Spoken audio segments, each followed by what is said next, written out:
बिस्मिल्लाहिर्रहमानिर्रहीम। Welcome to फिक्र नाव। आज गालिब के अशार की दूसरी किस्त पेश खिदमत है।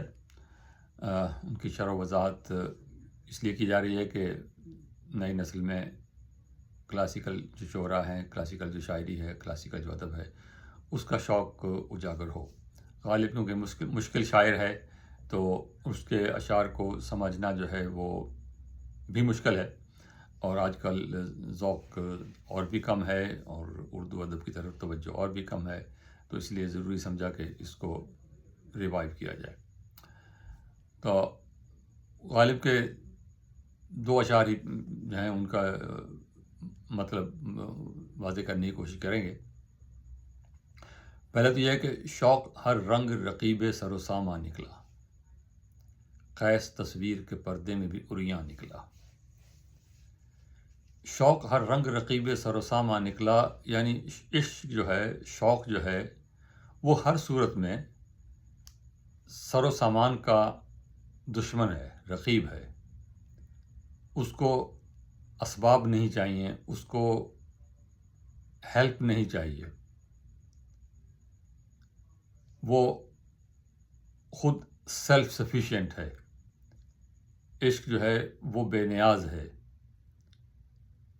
उसको किसी की मदद नहीं चाहिए, उसको बनना संवरना भी नहीं है।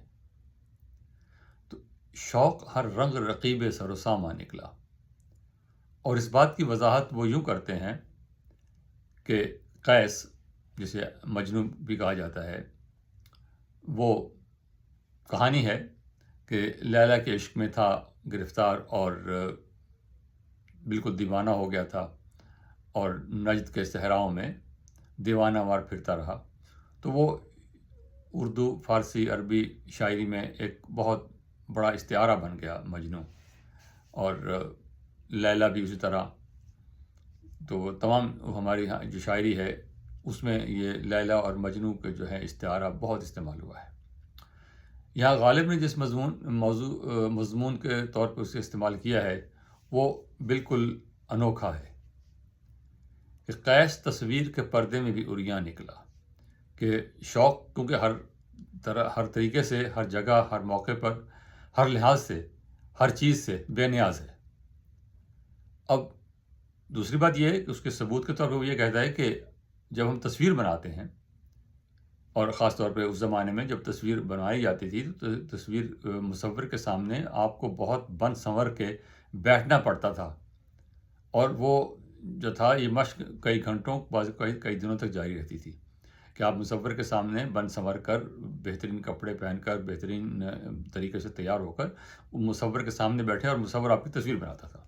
कैमरा नहीं था, सेलफोन भी नहीं था, तो इसलिए उस कॉन्टेक्स्ट में कहा गया। अब जब तस्वीर बनाने के लिए बैठते हैं तो आप बन संवर कर बैठते हैं। अब अगर कैस की तस्वीर बनाएं तो कैस तो उरियाँ फिरता था, नंगा फिरता था, हर लिबास से बेनियाज था वो। तो गालिब ये कहता है कि कैस को की भी अगर आप तस्वीर बनाएं, जो इश्क का एक ज़बरदस्त एक इस्तिआरा है हमारे अदब में, उसकी अगर तस्वीर भी बनाना चाहें तो भी उसको उरियाँ ही दिखाना पड़ेगा, क्यों उस पर लिबास नहीं दिखा सकते। तो इस शेर को फिर सुनिए और पढ़िए। शौक़ हर रंग रकीब सरोसामा निकला, कैस तस्वीर के पर्दे में भी उरियाँ निकला। और अगला शेर है कि बुए गुल नाले दिल दूध चराग महफिल, चुतरी बज़्म से निकला सो परेशान निकला। बुए गुल, फूल की खुशबू, नाले दिल, दिल से निकलने वाली आहो बका, बुए गुल नाले दिल दूध चराग महफिल, और महफिल में जो चराग जल रहा है उससे जो धुआं निकलता है। अब ज़ाहिर है ये तीनों चीज़ें जो हैं आप हैं तो मुख्तलिफ, लेकिन जिस जगह पर ये रखी जाती हैं, जिस महफिल में सजाई जाती हैं, जिस महफिल में इनका इजहार होता है, वहाँ पे ये ठहरती तो नहीं है। फूल अगर हैं, फूलों की खुशबू है, वो हवा के साथ उड़ती है और चलती रहती है आगे। दिल की आहो बका है, आहोजारी है, वो दिल से निकलती है तो वो भी हवा के दोष पर रवाना हो जाती है। और بوئے گل نالے دل دودھ چراغ محفل، اور محفل میں جو چراغ رکھے گئے ہیں ان سے جو دھواں نکل رہا ہے وہ بھی نکلتا ہے اور بزم سے نکل جاتا ہے، بزم میں نہیں رہتا، حالانکہ وہ بزم کے لیے جو پھول ہیں وہ اس بزم کو سجانے کے لیے رکھے گئے ہیں، جو چراغ جلائے گئے ہیں اس بزم کو، اس محفل کو سجانے کے لیے رکھے گئے ہیں، اور دل کی آہوزاری جو ہے وہ بھی اس محفل میں بیان کرنے کے لیے اٹھائی گئی ہے۔ لیکن یہ تینوں چیزیں جو ہیں وہ نکلتی ہیں اور بزم سے باہر چلی جاتی ہیں، بزم میں نہیں بیٹھتی، بزم میں نہیں رہتی۔ بزم تو اس لیے ہے کہ آپ بزم میں رہیں اور آپ کی جو ہے محفل آرائی جو ہے اس میں آپ اس کا لطف اٹھائیں، لیکن جو چیزیں اس محفل کو سجانے کے لیے رکھی گئی ہیں وہی اس محفل سے جو ہیں وہ جانا شروع ہو جاتی ہیں۔ لیکن مضمون جو غالب پیدا کر رہے ہیں وہ یہ کہ جو تری بزم سے نکلا سو پریشان نکلا، وہ دھواں جو چراغوں کا تھا وہ گیا اور ہوا میں پریشان ہو گیا، تحلیل ہو گیا۔ دل کی آہو بقا تھی، وہ دل سے نکلی، محفل سے باہر گئی، پریشان ہو گئی، ختم ہو گئی۔ پھول کی خوشبو تھی، وہ نکلی، وہ ہوا میں تحلیل ہو گئی، ختم ہو گئی۔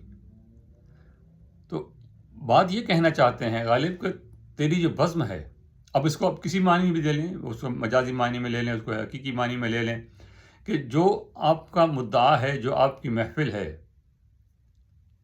جو آپ کے محبت کا، آپ کی الفت کا جو مرکز ہے، وہ آپ کا کوئی نظریہ ہو، آپ کی کوئی پارٹی ہو، آپ کا کوئی گھر ہو، آپ کی کوئی عشق کا جو ہے وہ کوئی محور ہو، کچھ بھی ہو، وہاں سے اگر آپ نکلیں گے تو پھر آپ پریشان ہی رہیں گے، کیونکہ آپ کا وہ جو مرکز ہے، محور جو ہے وہ ٹوٹ جاتا ہے۔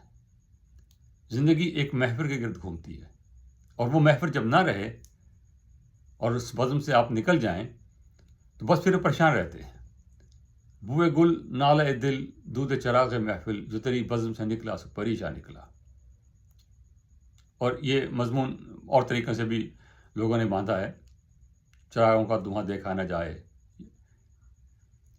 اور اس طرح فیض صاحب کے ہاں بھی یہ مضمون پایا جاتا ہے۔ تو ہم فی الحال صرف غالب تک رکھتے ہیں، انہیں 2 اشعار تک محدود رکھتے ہیں۔